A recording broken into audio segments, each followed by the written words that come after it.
RB लाल excise superintendent retire हुए थे और ये नोएडा से जाते थे सत्संग के लिए दिल्ली। जब उनकी तबीयत खराब हुई थी तो हम लोग गए उनसे मिलने के लिए, तो कुत्ते का कमरा बड़ा सा और वो छोटे से कमरे में थे।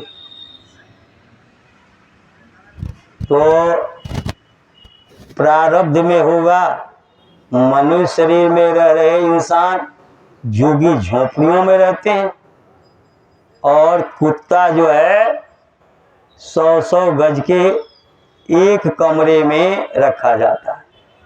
बहुत से लोग कुत्तों का व्यापार करते हैं, तमाम तरह के कुत्ते रखते हैं और उनको बेचते और खरीदते हैं, यही उनका बिजनेस होता है।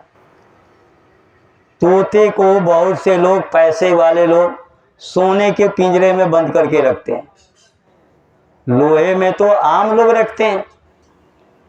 तो कहने का मतलब कि कर्मों के हिसाब से प्रारब्ध बना और प्रारब्ध के हिसाब से आपके भोग निश्चित किए गए। पहले भोग और उसके बाद शरीर। जो आपने किया उन्हीं का भाग्य प्रारब्ध बना, उसको भोगने के लिए 84 के हर शरीरों में गए। और ये मनुष्य शरीर 4 खान 84 लाख योनियों से अलग है। खूब अच्छी तरह हम लोग समझ जाएं, 4 खान 84 लाख योनियों से अलग है मनुष्य शरीर। गोस्वामी जी महाराज ने लिखा कि 1,84 भरम के मग में अटका आए और अब की पासा ना पड़े तो फिर 84 जाए, फिर 84 में जाओगे। ये मनुष्य शरीर उससे अलग है। जब मालिक ने हमारी आपकी दुख तकलीफों को देखा, हम लोग अंधे बहरे, हमसे ये पूछा जाए कि पिछले शरीर में आप कहाँ थे? मनुष्य के शरीर में थे, जानवर पशु पक्षियों के शरीर में थे, कीड़े मकोड़े के शरीर में थे, नरकों में थे, 84 में थे। आपको कोई ज्ञान नहीं है, याद नहीं है, लेकिन हमारे पिता को सब कुछ याद है। हमारे पिता ने देखा कि हमारे बच्चे हमसे अलग हो करके, कर्मों के बंधन में बंध करके और नाना प्रकार के शरीरों में अपने कर्मों के दुख सुख को भोग रहे हैं। इन लोगों को मनुष्य शरीर नहीं मिला। मनुष्य शरीर मिला भी तो इन लोगों ने महात्माओं के पास जा करके उनके संदेशों को नहीं सुना, महात्माओं के वचन वाणियों को इग्नोर किया, अनदेखी अनसुनी कर दी और उनको अपने भौतिक सुख के साधनों पर गरुड़ गुमान अहंकार रहा। मनुष्य शरीर को इन्होंने बर्बाद कर दिया। अपने तौर तरीके से अपनी आत्मा को जन्म मरण से बचाने के लिए या भौतिक सुख के लिए प्रयास तो बहुत किया। मंदिर गए, मस्जिद गए, गिरजाघर गुरुद्वारे गए, रामायण पढ़ा, गीता पढ़ा, वेद शास्त्र पढ़े,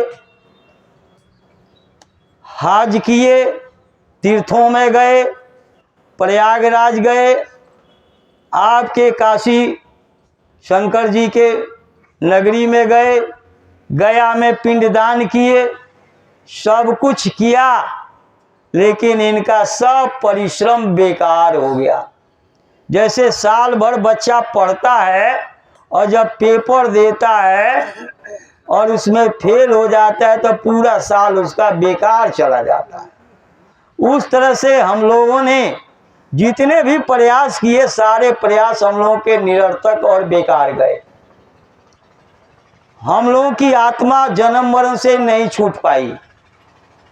जब मालिक ने देखा कि इनका सब प्रयास बेकार जा रहा, जब तक इनको सहारा नहीं देने वाला मिलेगा, जब तक इनको कोई आधार नहीं मिलेगा, जब तक कोई इनकी मदद करने वाला नहीं मिलेगा, और मदद करने वाला भी समर्थ हो, उस मालिक के दरबार का दरबारी हो, जो नित्य प्रति वहाँ आता जाता हो, ऐसा कोई समर्थ मिल जाए इनको, और इनको ऐसे महापुरुष का सानिध्य मिल जाए, उनके वचनों का पालन करें, ये जो युक्ति और उपाय बताया जाए उस पर चलें, तभी इनकी आत्मा जन्म मरण से छूट सकती है।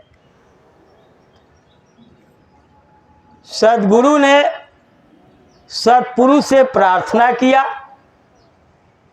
कि इस बार फिर आप एक बार इन जीवात्माओं को मनुष्य शरीर दीजिए, और मैं भी इस मनुष्य शरीर में जाऊंगा, इनको जा करके आवाज लगाऊंगा, चेताऊंगा, समझाऊंगा, होश धराऊंगा। मैं इनको ये बताऊंगा कि तुम लोग परदेश में हो, किराए के मकान में हो, श्वासों की पूंजी गिन करके मालिक ने आपको दिया है। जैसे श्वासों की पूंजी खत्म होगी, आपको ये मकान खाली करना पड़ेगा। जब तक श्वासों की पूंजी रहेगी, आप इस मकान में रह करके चाहे संसार को इकट्ठा कर लो, चाहे संसार में किसी का नुकसान कर दो, किसी की सेवा कर दो, और चाहे अपने आत्मा के कल्याण के लिए सद्गुरु की खोज करके सद्गुरु से युक्ति और रास्ता ले लो। ये तीनों तरह का अधिकार मालिक ने हमको आपको दे दिया। हमारे कर्मों के हिसाब से हमारी फाइल बनी, और उस फाइल को माँ के गर्भ में उतारने से पहले जब 4 महीना 20 दिन का मांस का लोथड़ा बन के तैयार हुआ माँ के पेट में, तब शब्दों के सीढ़ी से प्रभु ने हमारी आपकी जीवात्मा को उतारा। उससे पहले हमारे कर्मों की फाइल बन गई, और जो कर्मों की फाइल बनी उसी के अनुसार हमको सब कुछ मिलना है। ये प्रारब्ध के अनुसार अगर नहीं मिलता होता तो कबीर साहब की माँ ने लकड़ी के बक्से में बंद करके लहरतारा नदी में फेंक दिया। 14-15 घंटे के बाद शाम के समय जुलाहा जो है टहलने गया नदी के किनारे, और उसने देखा ये बक्सा। वो निर्धन जुलाहा समझा कि इसमें रुपया पैसा धन होगा। एक बांस पड़ा था, बांस के सहारे बक्से को किनारा किया और खोला तो उसमें सुंदर सा बच्चा। थोड़े देर के लिए ऑक्सीजन नहीं मिलता है, आदमी की जान चली जाती है, और 14-15 घंटा तक ऑक्सीजन नहीं मिला, और कबीर साहब जीवित रहे, क्योंकि कबीर साहब जिस काम के लिए आए थे वो काम अभी नहीं हुआ था, काम करके गए। आपको काम निश्चित करके श्वासों की पूंजी दे करके मालिक ने भेजा है, आपके प्रारब्ध बना करके भेजा है। उससे ज्यादा आपको मिलने वाला नहीं, उससे कम आपको मिलेगा नहीं। कोई आपको छीन नहीं सकता आपसे, आपको कोई अलग से दे नहीं सकता। संत महात्मा जो देते हैं वो बिल्कुल उससे अलग थलग है। पहले तो हम ये लोग ये समझें कि सत्संग कहते किसे हैं। हम लोग तो यही जानते हैं कि वेद शास्त्रों को, रामायण गीता को पढ़ लें, रोजा नमाज अदा कर लें, मक्का मदीना जाके हज कर लें, गुरुबानी का पाठ कर लें, सार वचन के किताबों का अध्ययन कर लें, और आप जो है वेद शास्त्रों को पढ़ लें, जान लें। इसको सत्संग हम लोगों ने समझ लिया। कभी सत्संग था, कबीर साहब की लिखी हुई वाणी, संतों की वाणी, कभी वो सत्संग था। उस समय कबीर साहब के वचनों का पालन करके लोगों ने अपनी जीवात्मा का कल्याण किया। लेकिन आज कबीर साहब के वचन वाणियों को पढ़ रहे हैं, मांस भी खा रहे हैं, शराब भी पी रहे हैं, अंडे भी खा रहे हैं, झूठ भी बोल रहे हैं, धोखा भी दे रहे हैं, कत्ल भी कर रहे हैं, बेविचार और मिलावट भी कर रहे हैं। जबकि कबीर साहब ने लिखा कि तिल भर मच्छी खाए के कोटि कहू गरे दान, 81 करवट ले मरे तो भी नरक निदान। अगर उनके वचन इस समय के सत्संग होते तो निश्चित रूप से उनका खान पान, चरित्र देखना सुनना, बोली भाषा सब ठीक होता। सिखों के 10-10 गुरु आए और उन्होंने पूरी साधना की, और जो लोग उनके पास आए उनके जीवात्मा को जन्म मरण से छुड़ा करके और अपने घर सचखंड पहुंचाया। लेकिन उनके जाने के बाद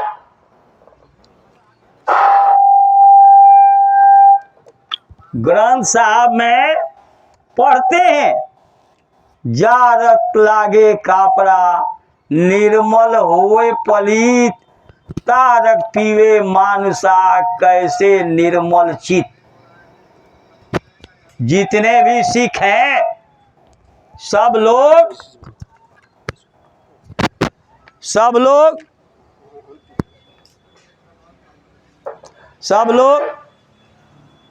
ग्रंथ साहब में पढ़ते हैं, लेकिन 99.9% लोग, सिख लोग मांस, शराब और अंडे का सेवन करते हैं और किसी भी बुराई से परहेज नहीं करते। महावीर स्वामी ने कहा अहिंसा परमो धर्म, और गुरु महाराज ने जब टाट पहनाया उस समय कहा कि बच्चों तुम लोग डालडा खाना बंद कर दो। डालडा में गाय और सूअर की चर्बी मिलाई जाती है, और अलीगढ़ और गाजियाबाद में जो मुंह पर कपड़े की पट्टी बांध करके चलते हैं, सूरज छिपने के बाद भोजन नहीं करते, वो जैनियों की फैक्ट्री पकड़ी गई थी। और आज के डेट में भी गाय और सूअर दोनों की चर्बी मिलाई जा रही है डालडा में, और जैनी लोग भी उसका भोजन ले रहे हैं। इसका मतलब जब सत्संग था तब सत्संग था, लेकिन इस समय वो सत्संग नहीं है। इस तरह से तमाम महात्माओं के इतिहास, गोस्वामी जी महाराज ने राम नाम जगाया। सुबह उठ करके हम लोग राम का नाम लेते हैं, मंदिर में जाके रामचरितमानस का पाठ करते हैं, और गोस्वामी जी महाराज ने लिखा दया धर्म का मूल है, पाप मूल अभिमान, गोस्वामी दया न छोड़िए जबलक घट में प्राण। कितने % हिंदू मांस और शराब का सेवन करते हैं, अंडे का सेवन करते हैं, झूठ, धोखा, कत्ल, बेविचार, मिलावट, कम तौलना, कम नापना। ये अगर सत्संग होता और सत्संग से लोग प्रभावित होते तो निश्चित रूप से लोगों का खान पान इस तरह से नहीं बिगड़ा होता। इसलिए जब सत्संग था तब सत्संग था। अब इस समय सत्संग जो है, सत्संग कहते किसे? सत्संग जहां पर नाम की चर्चा हो, जहां पर शब्द की चर्चा हो, सच्ची आत्मा को सच्चे परमात्मा से मिलाने का काम होता हो, मिलाने की युक्ति बताई जाती हो, उसको सत्संग कहते हैं। अब सत्य क्या है? जब ये शरीर सत्य नहीं, शरीर की आंखें सत्य नहीं, अभी बारीक चीज पढ़ना हो, मुझे भी तो चश्मे की जरूरत पड़ जाएगी। बहुत से लोग चश्मे के बाद भी नहीं देख पाते। जब बच्चे थे, 40 साल से कम उम्र थी, बारीक से बारीक चीज भी देख लेते थे। इसका मतलब जब इन आंखों में परिवर्तन, इस शरीर में परिवर्तन, तो इस शरीर के काम आने वाले सब साधनों में परिवर्तन हो गया। इसका मतलब इसमें से कुछ भी सत्य नहीं है, ये सब नाशवान है, झूठा है। सत्य क्या है? आत्मा सत्य है। और इसका पिता जो सतलोक में रहता है वो परमात्मा सत्य है। सत्य आत्मा को सत्य परमात्मा से मिलाने का जो काम करते हैं उनको सद्गुरु कहते हैं। सद्गुरु जैसे रेल का पैटमैन होता है, इस लाइन पर ट्रेन आ रही है और दूसरी लाइन पर उस ट्रेन को कन्वर्ट करना है, तो पैटमैन फौरन जो है उसकी पटरी को बदल देता है। उस तरह से आपकी आत्मा को परमात्मा से जोड़ने का काम सद्गुरु करते हैं। आत्मा को परमात्मा से जोड़ने का, मिलाने का काम सद्गुरु करते हैं। आत्मा सत्य है, सत्य देश की रहने वाली है, और सद्गुरु सच्चे होते हैं, सतलोक से आए होते हैं और सतलोक की बात करते हैं, सच्ची बात करते हैं। सच्ची बात के पालन में संसार के लोग उनको नहीं पहचान करके तमाम तरीके का कष्ट और तकलीफ देते हैं, लेकिन महात्मा अपने रास्ते में कोई परिवर्तन नहीं लाते, कोई परिवर्तन नहीं लाते। वो अपने रास्ते पर अडिग रहते हैं, खड़े रहते हैं, अपने सही निशाने पर रहते हैं। महात्मा कहते हैं ये झूठा जगत है, संसार झूठा है, यहाँ के सारे सामान झूठे हैं। तुम आत्मा सत्य देश की रहने वाली हो, तुम्हारे तकलीफ को तुम मन के गुलाम हो गई हो। काल ने तुमको मांग लिया, कर्मों के बंधन में बांध लिया। काल किया हम सेवा भारी, सेवा बस हम कुछ न बिचारी। तुमको मांगा उसने हमसे, सौंप दिया मैं सेवा बस में। काल लाए तन मन में घेरा, दुख सुख पाए तुम बहुतेरा। दुख में देखा तुमको जबहीं, और दया उठी हम आए तबहीं। हमारी तकलीफ ने सद्गुरु को सतलोक से इस मृत्यु लोक में, दुख के देश में, झूठे नाशवान जगत में आने के लिए मजबूर किया। महात्माओं ने कहा कि तुम अपने आप को इस मृत्यु लोक के कर्मों के बंधन से मुक्त करो, अपने आप को निर्मल करो, साफ सुथरा करो, क्योंकि आपको सतलोक जाना है। सतलोक में जब शरीर नहीं होगा, जब कर्म नहीं होंगे, काल और माया नहीं होंगे, वहाँ ये सब कुछ नहीं होगा, ना उनका कोई दायरा परिधि होगी। वहाँ केवल सत्य चलेगा, वहाँ कोई बनावट नहीं, वहाँ कोई धोखाधड़ी नहीं, वहाँ लैट्रीन और पेशाब घर नहीं, वहाँ भोजन और अस्पताल नहीं। हारी बीमारी दुख तकलीफ जब शरीर ही नहीं, तो बीमार कौन होगा? खाना कौन खाएगा? टट्टी पेशाब कौन जाएगा? नहाएगा धोएगा कौन? वहाँ तो इसकी कोई ज़रूरत ही नहीं। तो आप अपने आप को निर्मल करो। जब तक निर्मल नहीं करोगे, तब तक सतलोक से आने वाला शब्द, जिस पर सवार होकर के सद्गुरु हमारे आपके लिए मृत्यु लोक में आते हैं, हमको आपको लेने के लिए, वो शब्द आपको पकड़ेगा नहीं जब तक आप निर्मल नहीं होगे। गोस्वामी जी महाराज ने कहा, मोह को कपट छल छिद्र न भावा, और निर्मल मन सो जन्मो ही पावा।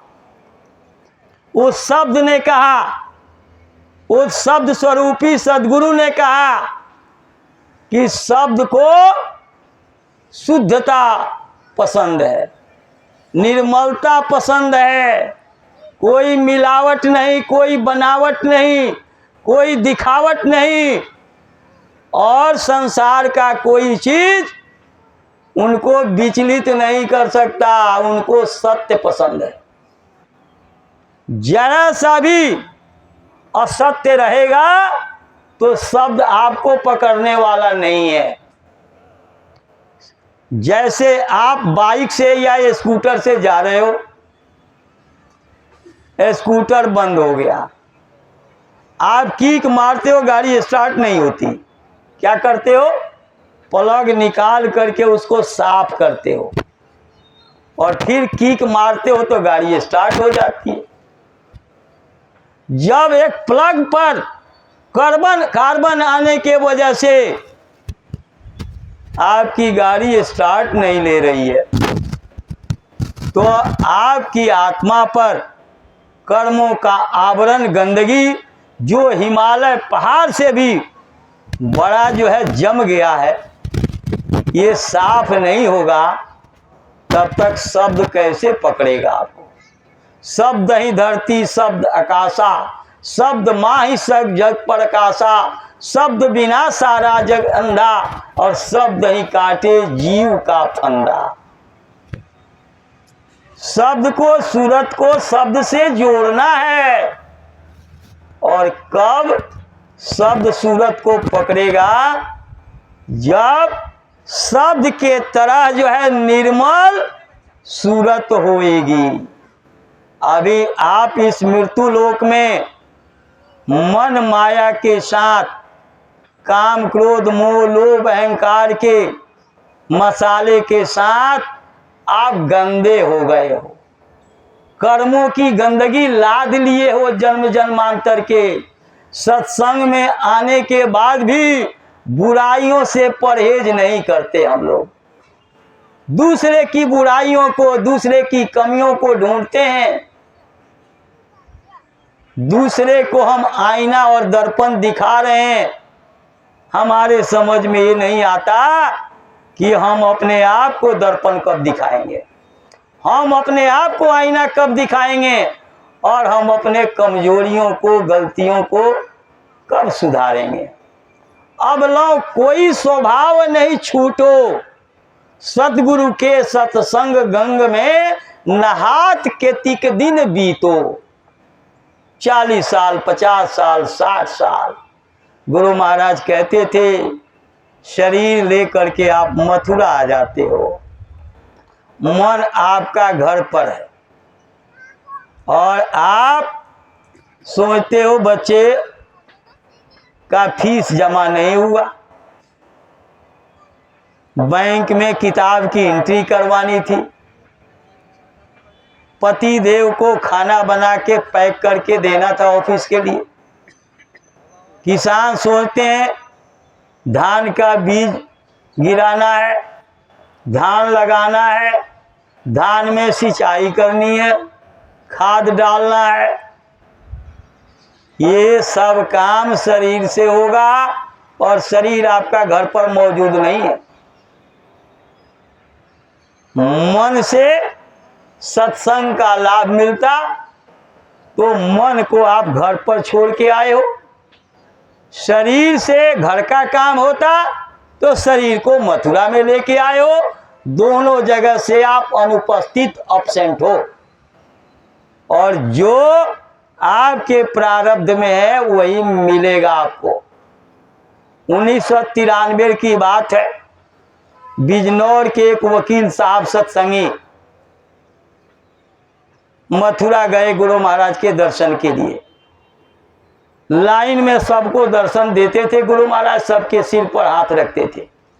बार बार गुरु महाराज जब उनका नंबर आना होता था, उससे पहले गुरु महाराज दूसरी लाइन, तीसरी लाइन में पहुंच जाते थे।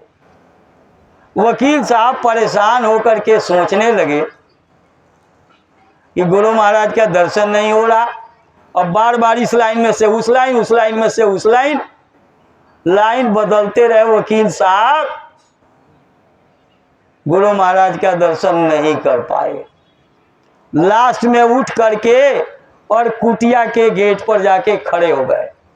गुरु महाराज ने कहा कि बच्चा तुम यहाँ आ गए? बोले सरकार नहीं जाऊंगा तो बहुत बड़ा नुकसान हो जाएगा।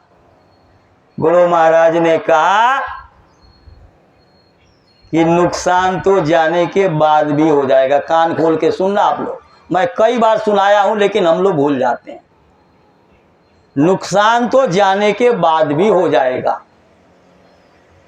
वकील साहब नहीं माने, चले गए और जैसे गए कोर्ट में घुस रहे, जमानत करवानी थी किसी की, दूसरे पक्ष का आदमी आया और उनको पीछे से गोली मारा। वहीं वकील साहब ढेर हो गए।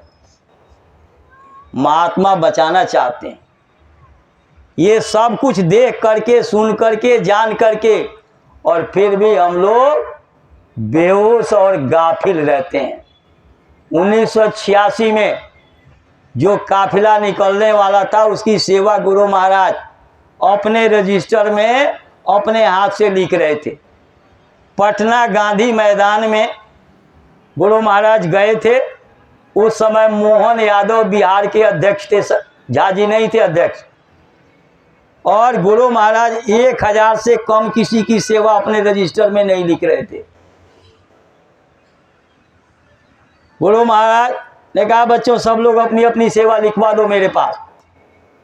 एक बड़े बाबू थे, हेड क्लर्क यूडीसी, हमारे दिनेश मास्टर जी जानते होंगे क्योंकि इनके पिताजी माताजी बहुत पहले के सत्संगी हैं। ये लोग बाई बर्थ सत्संगी हैं, जन्म से, तो ये जानते होंगे जरूर। लड़का उनका कह रहा है पापा गुरु महाराज के रजिस्टर में सेवा लिखवा दीजिए। अब बड़े बाबू कह रहे हैं गुरु महाराज के सामने कि तुम जानते हो घर का खर्चा कैसे चलता है। बिल्कुल फोटो स्टेट बोल रहा हूं मैं, ये आप समझो, उसमें कोई मिलावट बनावट नहीं है। क्योंकि मन से भी कोई गलत बोलेगा उसकी भी सजा नरकों और 84 में जाके उसे भोगना पड़ेगा, बचा नहीं सकता कोई। इसलिए आप लोग अच्छी तरह से समझ लो खोल करके। लड़का कह रहा और गुरु महाराज के सामने वो कह रहे तुम्हें मालूम है घर का खर्चा कैसे चलता है? सरकार 500 रुपया लिख लीजिए, सरकार 500 रुपया लिख लीजिए। गुरु महाराज ने 1000 से कम लिखवाना है तो अध्यक्ष के पास अपने जाके लिखवाओ। उन्होंने ना 1000 दिया, न गुरु महाराज ने उनकी सेवा लिखी। लड़का उनका जो कह रहा था कि लिखवा दीजिए पिताजी, वो लड़का उस काफिला में गया, 80 दिन के काफिला में गया, राजदूत मोटरसाइकिल लेकर के ठेकेदारी का काम करता था। अब जो है 80 दिन का काफिला करके जब लौट के आया, साइड पर काम करवाने गया था, वहां से आ रहा, शाम को एक पनवाड़ी के दुकान पर खड़ा होकर के बोला भाई मीठा एक पान दे दो मुझे। पनवाड़ी पान लगा के दिया, वो खा रहा, तब तक पीछे से 2 पुलिस वाले एक मोटरसाइकिल लेके आ गए। बोले भाई तुमने मर्डर किया है? बोले नहीं, मुझे तो पता ही नहीं है। बोले अरे अभी हमको लोगों ने कहा काले रंग की राजदूत मोटरसाइकिल जा रही है और उसी पर आदमी सवार था, उसने गोली मारी। मारने वाला कोई और था। ये फंस गए बीच में। महात्मा को अपना परिचय देना था कि महात्मा कैसे रक्षा करते हैं। बड़े ध्यान से आप लोग सुनो और इसको डायरियों में नोट कर लो। अब जब ये हुआ तो उनको जो है कहा कि अपना डिग्गी खोलो। डिग्गी खोला तो उसमें पिस्टल मिल गया। बोले इसका लाइसेंस दिखाओ। अभी जल्दी जल्दी में लिए थे, लाइसेंस के लिए अप्लाई किए थे, लेकिन लाइसेंस बना नहीं था। अब पुलिस वाले मोटरसाइकिल और उनको लेके गए थाने में बंद कर दिए। जमानत पर छूटे, कोर्ट में केस चलने लगा, पैसा लग रहा, टाइम खराब हो रहा। दिसंबर में दादा गुरु के भंडारे पर आए बड़े बाबू पूरे परिवार के साथ। मेरे भाई साहब से मिले, कहने लगे डॉक्टर साहब गुरु महाराज से प्रार्थना करके बता दीजिए कि दया कर दें गुरु महाराज, मैं तो मुकदमा में फंस गया। बोले अच्छा। जब जाके मेरे भाई साहब ने गुरु महाराज से कहा तो गुरु महाराज ने कोई निदान नहीं, सीधा कहा कि बड़े बाबू को कहना कि वो काफिला की सेवा जमा करवा दें। सीधे कहा गुरु महाराज ने, सीधे कहा कि उनसे कहो काफिला की सेवा जमा करवा दें। उन्होंने तुरंत, मरता क्या न करता, मजबूरी थी, तुरंत उन्होंने 1000 रुपया देके काफिला की सेवा जमा करवाई। जब यहाँ से घर गए, पहली तारीख पर गए तो वहाँ उन्होंने कहा देखिए हम लोग बाबा जय गुरुदेव के चेले हैं और 80 दिन के काफिला में ये लड़का मोटरसाइकिल लेके गया था और ये जगह जगह का ये फोटो ये सबूत के लिए आपके सामने रख रहे हैं, आप देख लीजिए। हम लोग तो एक चींटी और एक अंडा को भी नहीं फोड़ते, हम लोग लोगों को मारते हैं, ये संभव ही नहीं है। अभी हमने जो है लाइसेंस के लिए अप्लाई किया था, उस समय हमारा पिस्टल का लाइसेंस बना नहीं था, रात को देर सवेर आते थे हम, तो खतरा से बचाव के लिए हमने ये पिस्टल लिया है। अब लाइसेंस बन गया है और जैसे वो गए और जज ने कहा कि चलो आपको बरी कर देते हैं। दूसरी एक घटना और आप लोग सुनिए। पहले यहाँ से भी लोग बसंत लाइन और वकील लाइन सत्संग में जाते थे। गाजियाबाद के नानक चंद ओपी गर्ग और त्यागी जी जिनकी दूध की डेयरी थी, ये सब लोग बसंत लाइन जाते थे सत्संग में। गुड़गांवा से लोग आते थे और गुड़गांवा के एक भीमसेन कालरा थे जिनको हमारे रामविलास मौर्य के छोटे भाई के ससुर उनको लेकर के सत्संग से जोड़े थे। उनकी घरवाली के साथ झगड़ा चल रहा था, 5 मुकदमा ये किए थे और 5 मुकदमा उसने किया था और दोनों लोग 10 मुकदमा को भुगत रहे और रोज कोर्ट कचहरी में जा रहे हैं। भीमसेन कालरा से 81 में एक काफिला आया था, वोट क्लब पर भी गुरु महाराज अभी टाट नहीं पहनाए थे गुरु महाराज। गुड़गांवा से श्यामली के तरफ जो है काफिला गया था। अब हम लोग उस टाइम किराए की गाड़ी करके गुड़गांवा लेने गए थे उस काफिला को और श्यामली तक छोड़ने गए थे।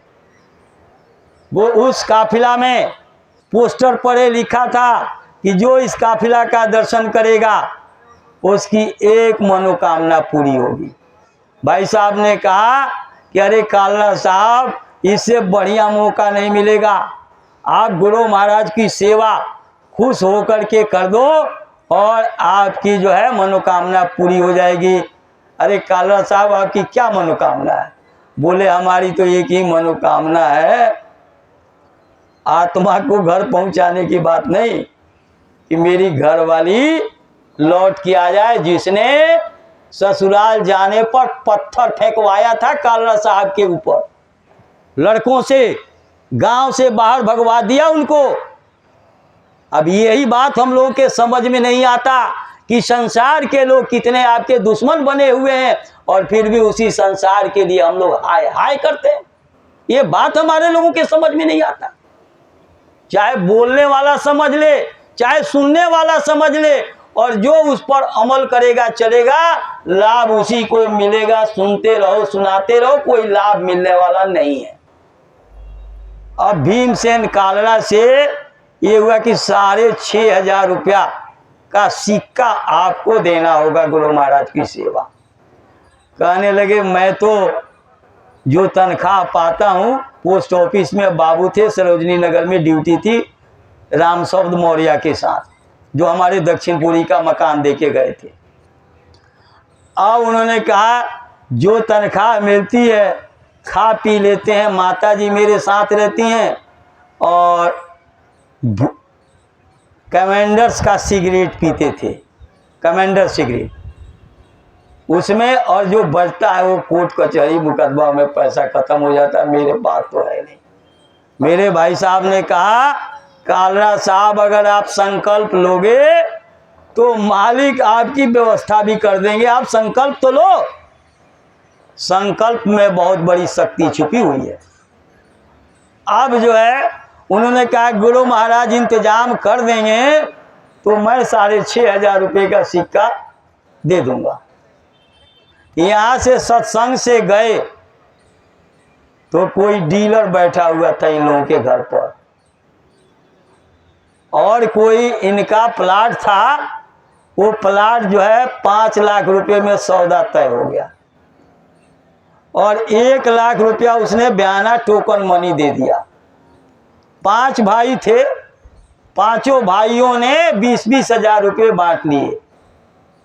आज की बात नहीं है, 81 की बात है। 81 में आपको जो है 500-600 रुपये तनख्वाह मिलती थी हम लोगों को। 79 में लगे थे 386 रुपये पहली तनख्वाह मिली थी मुझे। हमने कि नहीं, अब समझ लो आप लोग।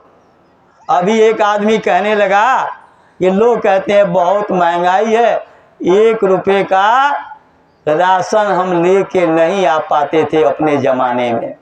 उसने कहा आज भी नहीं लेके आ पाओगे 1 रुपये का राशन। बोले कैसे? तो चांदी का रुपया था, 1 रुपया चांदी का लेके जाओ, कितना गेहूं मिलता है आप उठा नहीं पाओगे। और हरिश्चंद्र के समय में सोने का रुपया होता था और सोने के 1 रुपये का आप गेहूं चावल खरीदो तो उठा नहीं पाओगे। बस इतना अंतर है कि मिलावट है। उस टाइम चीज़ें जो थी वो शुद्ध थी, साफ सुथरी थी, और इस टाइम मिलावट है, लेकिन महंगाई से कोई खास फर्क नहीं है। अब जो है 81 में 20-20 हजार रुपये बांट लिए लोग और उसमें से 6,500 रुपया सेवा दे दिया। 13,500 बच गया और 15 दिन के बाद ही गवर्नमेंट ने उस जमीन को एक्वायर कर लिया और कहा कि भाई ये जमीन सरकार को जरूरत है, सरकार इसको एक्वायर करेगी और आप लोगों को इसका मुआवजा देगी। अब जो है ये लोग कह रहे हैं भाई हमारा पेमेंट करो। वो कह रहा भाई हमारा तो 1 लाख डूब गया है, 1 लाख रुपया में से 50,000 ही वापिस कर दो। अब वो लोग 1 लाख रुपया फ्री में पा गए। मुआवजा उसका अलग सरकार ने दिया और 1 लाख में से 13,500 रुपया जेब में आ गया कालरा साहब के। और पहली तारीख पर जब गए तो जज ने कहा आप ले जाना चाहते हैं? बोले हाँ मैं तो ले जाना चाहता हूँ। आप जाना चाहती हैं? बोले हाँ मैं तो जाना चाहती। कालरा साहब कह रहे हैं मैं ले तो जाना चाहता हूँ, लेकिन मुझे अभी इसके व्यवहार पर शंका है। जज ने कहा कोई बात नहीं, मैं अभी केस खत्म नहीं कर रहा हूं, आप लोगों को 1 महीने का पीरियड दे रहा हूं, समय मुहल्लत दे रहा हूं।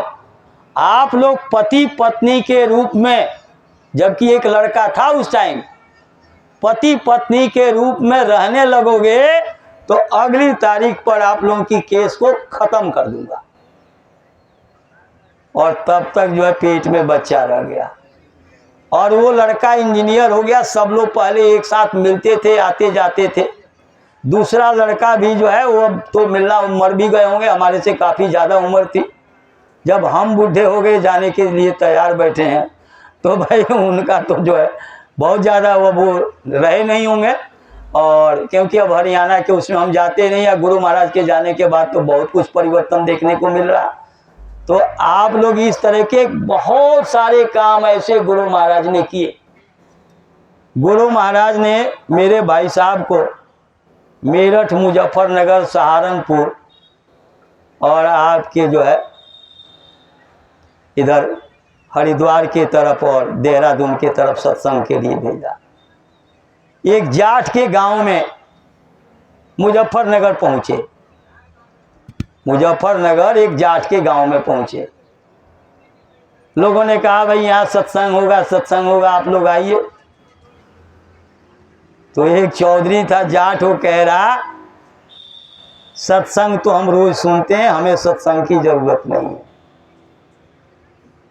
अरे भाई ऐसा वैसा सत्संग नहीं है, बाबा जय गुरुदेव का सत्संग है, उन्होंने संदेशा भेजा है, आप आके सुन लीजिए।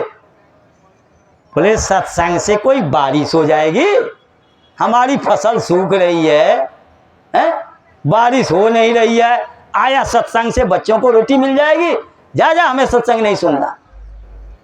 मेरे भाई साहब ने कहा आप लोग नहीं सुनोगे तो मैं पेड़ पौधों को सुना के चला जाऊंगा, घर मकानों को, झोपड़ियों को, जानवर पशु पक्षी कीड़े मकोड़ों को सुना के चला जाऊंगा, क्योंकि ये मेरा संदेश नहीं है।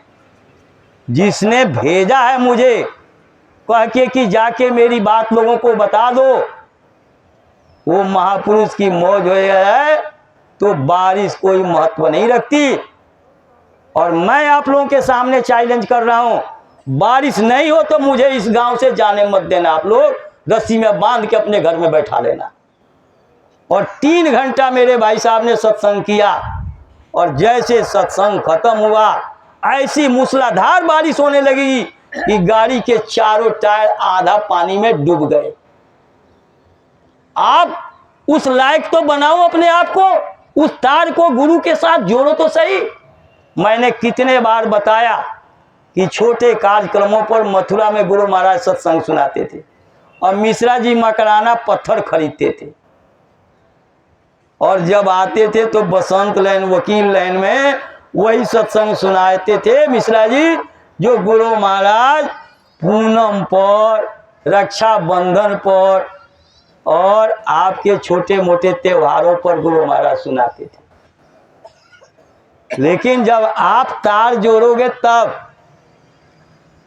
मेरे भतीजे की बच्ची पैदा होने वाली थी, लीना नर्सिंग होम में यहाँ एडमिट थी, जहाँ उमेश काम करते थे, हमारे यहाँ कंपाउंडर भी 5-6 साल रहे। इस समय मयूर विहार फेस 1 में नौकरी करते हैं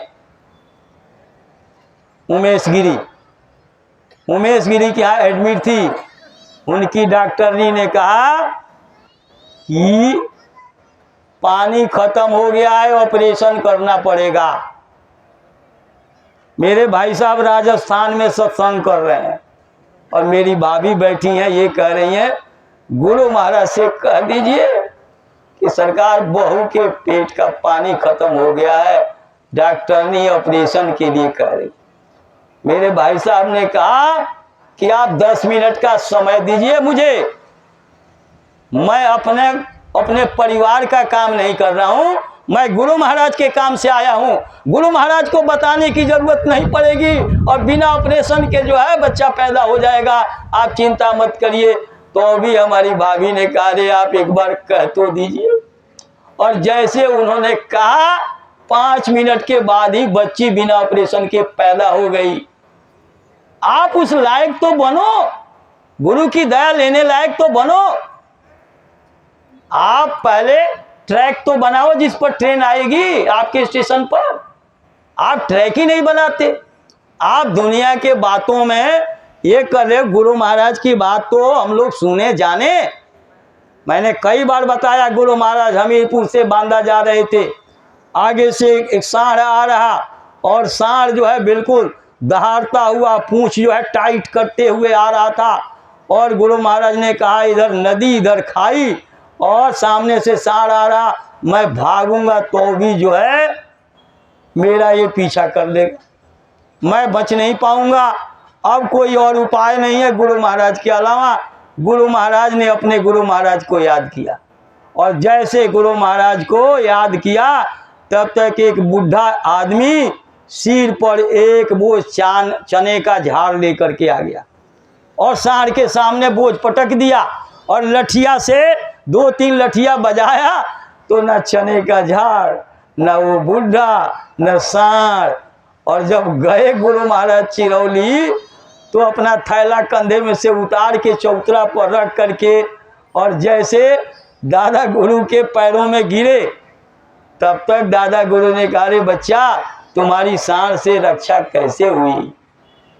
गुरु महाराज ने कहा, हुजूर की दया से। ये कितने सारे उदाहरण। गुरु महाराज के एक गुरु भाई थे, कोमल प्रसाद, कानपुर रहते थे। कोमल प्रसाद कानपुर रहते थे। उनके पास टाइम नहीं होता था भजन का। दादा गुरु ने कहा कि आप टट्टी में भजन कर लिया करो। वो दिन से लोटा में पानी लेके सुबह जाते थे, घंटों तक लोटा में पानी रख के टट्टी बैठ जाते थे और कान में उंगली डाल के भजन करने लगते थे। एक दिन गुरु महाराज गए उनके घर, रात को रुक गए। गुरु महाराज भजन कर रहे, तब तक जो है वो लोटा में पानी लेके कोमल प्रसाद चले गए। मेरी साधना नामक किताब में लिखी हुई है, आप लोग पढ़ लेना, ढूंढ लेना। मैं प्रमाणित बात रखता हूं, मैं इधर उधर की बात नहीं करता। मुझे अपनी बात से फुर्सत नहीं है, मुझे दूसरे की बात बताने की क्या जरूरत है? अरे जब कबीर साहब, नानक साहब की बात उनके प्रेमियों ने बताया, तब तो हम लोग आज जानते हैं। लिटरेचर में लिखा, किताबों में लिखा, तब तो हम जानते हैं, और नहीं तो हमें क्या पता लगता। अब हम गुरु महाराज की बात नहीं बताएंगे तो हमारे गुरु के चमत्कार को लोग कैसे जानेंगे? इसलिए जरूरी है गुरु महाराज के चमत्कार को लोगों के बीच में, प्रेमियों के बीच में रखने की। अब जो है जब वो ये हो रहा था तो गुरु महाराज जो है, क्या कह रहा था मैं, हाँ, कोमल प्रसाद लोटा में पानी ले करके और जंगल चले गए और वहां जाके भजन में बैठ गए। भजन में बैठ गए, सूरत उनकी निकल गई, टट्टी पर गिर के अपने टट्टी में सन गए थे। बहुत देर होने के बाद गुरु महाराज जब उठे तो उनकी पत्नी से पूछे कि कोमल प्रसाद जी कहाँ गए? बोले मुझे तो भाई साहब मालूम नहीं, लेकिन रोज सुबह लोटा में पानी लेके जंगल जाते हैं टट्टी करने, बहुत देर के बाद आते हैं। बोले अच्छा। गुरु महाराज उधर चले गए। गए तो देख रहे हैं कि अपने ही टट्टी पर गिर के पड़े हुए हैं। पहले आवाज दिया गुरु महाराज ने तो भी नहीं बोले, फिर वो पानी का छींटा मारे। कम से कम आधा घंटा के बाद उनकी आंख खुली। गुरु महाराज ने क्या कहा? गुरु महाराज ने कहा, अरे कोमल प्रसाद जी, आप तो लैट्रिन में ही भजन में बैठ जाते हो।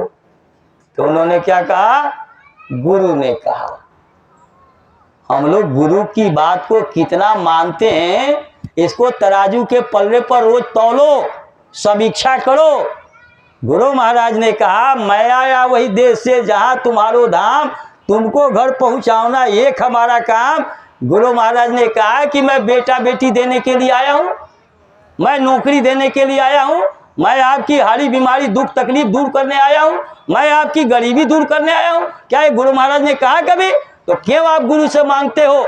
गुरु ने कहा कि मैं तुमको इस दलदल से तुम्हारी आत्मा को निकालने के लिए आया हूं। जब शिव दयाल जी महाराज के माता पिता सत्संग में जा रहे, 20 साल हो गए, कोई बच्चा नहीं, तो जो श्याम जी राव पेशवा पूना शहर से राजपाट को छोड़ करके हाथरस में जाके सत्संग और नामदान शुरू किया।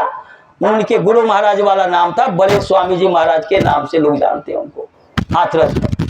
तो आगरा से जाते थे सत्संग में उनके माता पिता। औरतें ताना मारती हैं, औरतों को जल्दी लोगों की बात चुभने लगती है। आदमी को तो फर्क कम पड़ता है, औरतों को बात चुभने लगती है। बहनों, आप लोग बुरा मत मानना। अब जो है वो बात चुभ गई। उन्होंने कहा कि अब की सत्संग में जाऊंगी तो गुरु महाराज से प्रार्थना करूंगी। अब वो गई, सत्संग हुआ। सत्संग के बाद सब लोग सेवा में चले गए।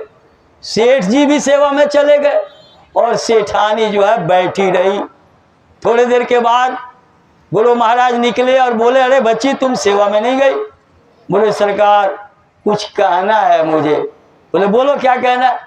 बोले सरकार मेरे पास कोई बच्चा नहीं है, दया कर दीजिए कोई बच्चा हो जाए। अरे बच्ची, महात्मा बच्चा देने का काम करते हैं। अरे बड़े भाग से तुमको ये मनुष्य शरीर मिला और तुम्हारी आत्मा को इस फंसे हुए दलदल से निकालने के लिए महात्मा आते हैं और तुम इस दलदल में फंसने की बात करती हो। और जब निकालने वाले से फंसने की बात करोगी तो तुमको निकालेगा कौन? आज तक तो तुमको कोई निकालने वाला मिला नहीं, और निकालने वाला दया करके आया निकालने के लिए, उससे भी तुम फंसने की बात करती हो। वो कुछ नहीं बोली, वो चले गए। फिर सेठ जी को अंदर बुलवाया, कहा बच्चा, वो बच्ची ऐसे ऐसे कर रही थी। वो कुछ नहीं बोले सेठ जी। वैसे मेरे पास 3 बच्चे हैं और तीनों बच्चे आपके घर में आएंगे। एक बच्चा आप लोगों की सेवा करेगा, परिवार की पूरी जिम्मेदारी निभाएगा, और एक बच्चे को अगर जिम्मेदारी दे दिए तो सब बर्बाद कर देगा। और सबसे छोटा वाला जो होगा वो मेरे बाद उत्तराधिकारी बनेगा। और आप लोग उसको अपना बेटा मत समझना, नहीं तो धोखा हो जाएगा। आप उसको सर्वे सर्वा मैं जिम्मेदारी देके जाऊंगा, सर्वे सर्वा समझना। ध्यान भजन सुमिरन मेरा करना, आदेश का पालन उनका करना। और ये कह करके गए। साल 2-2 साल के अंतर पर 3 बच्चे पैदा हो गए। और सबसे छोटे शिव दयाल जी महाराज, जो राधा स्वामी नाम के जगाने वाले गुरु बने। अब आप लोग समझ लो, महात्मा को क्या कोई पहचानेगा? बहुत मुश्किल काम है महात्मा को पहचानना। और आप लोग अपनी जीवात्मा की चिंता करो। मैं कम से कम 100, 200, 500 गुरु महाराज का चमत्कार आप लोगों के सामने रख सकता हूँ। ये सब बातें, कई लोगों की किडनी ठीक किया गुरु महाराज ने, और मैं दुनिया को क्या बताऊं। मेरी उंगली कट के और मेरी जान को बचा लिया गुरु महाराज ने। मैंने तो कहा, विजय पाल जी ने जो है खितौड़ा से फ़ोन किया मेरा हाल चाल लेने के लिए। हमने कहा महाराज जी से कह देना कि गुरु महाराज से प्रार्थना करें, या तो इस शरीर को सेवा के लायक बनाएं, और नहीं तो दूसरा शरीर दिलवा दें जिससे मैं सेवा कर सकूं संगत की। तो महाराज जी को फ़ोन पकड़ा दिया। महाराज जी ने कहा आप जांच करवाइए। और किस तरह की मेरी परिस्थिति थी, और सीमा बहन जी आप अपनी परिस्थिति देखो। गुरु महाराज की दया है और हम लोगों से अभी सेवा लेना है। तब जो है गुरु महाराज ने हम लोगों को ठीक किया। मैं अपने घर पर वीरवार को, मेरे भाई साहब के ज़माने से सत्संग होता था दक्षिणपुरी में घर के बाहर, और संगम विहार में हमारे हीरा लाल बैठे हैं, इनकी माता जी, इनके बच्चे आते हैं।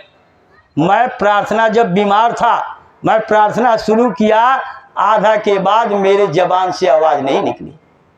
उस दिन से 1 महीना, 1 साल के लिए लगभग सत्संग बंद हो गया। और जब मैं दोबारा फिर ठीक हुआ, तब हर वीरवार को सत्संग होता है हमारे घर पर। चाहे 10 लोग आवे, 15 लोग आवे, 5 लोग आवे, लेकिन जरूर जो है ध्यान भजन और सत्संग होता है। तो सत्संग जो है, किसी तरह से सत्संग मिले, जो सत्य से सत्य को जोड़ने का काम करता है उसको सत्संग कहते हैं। अभी हम लोग गए थे बदायूं, आयबरन सिंह के यहाँ। वहाँ एक गांव में गए तो 28-30 लोग अपने गुरु भाई प्रचार करते आगे जा रहे, हम 2 आदमी पीछे पीछे थे। एक चारपाई पर बैठ के 2 लोग मोबाइल देख रहे। मैंने मास्टर जी को बताया भी था उस दिन। तो जो मोबाइल में ये कर रहे थे, हम लोगों ने कहा अरे हम लोग बाबा जय गुरुदेव जी महाराज के उत्तराधिकारी बाबा पंकज जी महाराज आ रहे हैं, उनका सत्संग 6 दिसंबर को है, आप लोगों को निमंत्रण देने आए हैं। और हम लोग चाहते हैं कि एक जगह पूरे गांव के लोग इकट्ठे हो जाएं, तो इकट्ठे सबको हम लोग संदेशा दे दें, निमंत्रण दे दें। बोले अरे हम लोग तो मोबाइल में रोज सत्संग सुनते हैं। हमने कहा मोबाइल में आप रोज सत्संग सुनते हो? मोबाइल के सत्संग से हार्ट, किडनी, ब्रेन बदल जाएगा, किसी की शादी हो जाएगी, बच्चे पैदा हो जाएंगे, खेती का काम हो जाएगा, दफ्तर दुकान का काम हो जाएगा। बोले नहीं। हमने कहा जब संसार का काम नहीं होगा तो आत्मा का काम हो जाएगा, इस मोबाइल से? बोले नहीं। हमने कहा हम लोग सत्संग सुनाने नहीं आए, सत्संग सुनाने तो 6 दिसंबर को महाराज जी आएंगे, लेकिन उस सत्संग की प्यास जगे आप लोगों के अंदर, आपके समझ में आए कि सत्संग की क्या जरूरत है इस मनुष्य शरीर में, उसको बताने समझाने आए।